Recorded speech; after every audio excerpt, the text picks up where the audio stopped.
Climate மாறிட்டே இருக்குங்க. குழந்தைங்களுக்கு இனிப்பான பொருளோ இல்ல வந்து பாத்தீங்கன்னா சீக்கிரம் செமிக்காத பொருள் எதுவுமே கொடுத்துறாதீங்க. ருத்திகா பாப்பாவுக்கு ரொம்ப ஃபீவருங்க. நேத்து ஈவினிங்ல இருந்து விடிய விடிய பாப்பாக்கு ஒரே வாமிட் தான். இனி வந்து பாத்தீங்கன்னா பாப்பாவை ஹாஸ்பிட்டல் கூட்டு வந்திருக்காங்க.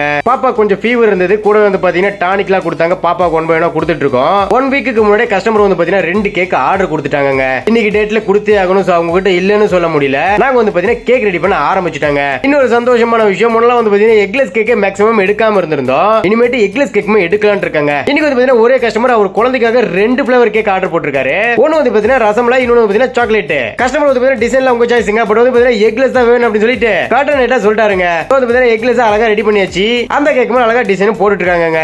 இந்த 2 கேக்ல உங்களுக்கு எந்த கேக் ரொம்ப அட்ராக்டிவா இருக்கு அப்படிங்கிற விஷயத்தை மறக்காம கமெண்ட்ல சொல்லிடுங்க. அதே மாதிரி உங்களுக்கு ரசமலாய் பிடிக்குமா சாக்லேட் பிடிக்குமா அந்த விஷயத்தையும் சொல்லிடுங்க. ஓகே गाइस, இதே மாதிரி சூப்பரான கேக்ஸ் எல்லாம் தேவைப்பட்டா நீங்க எப்பவுமே எங்களை கான்டாக்ட் பண்ணலாங்க. ஃப்ரெஷ் கேக் மட்டும் இல்ல ப்ரௌனியுமே கூட எங்க நம்பர் ஃபர்ஸ்ட் கமெண்ட்ல டிஸ்கிரிப்ஷன்ல வச்சிருக்கேன். ஓகே गाइस, இந்த வீடியோ லைக் பண்ணிட்டு விட்டுருங்க. பை.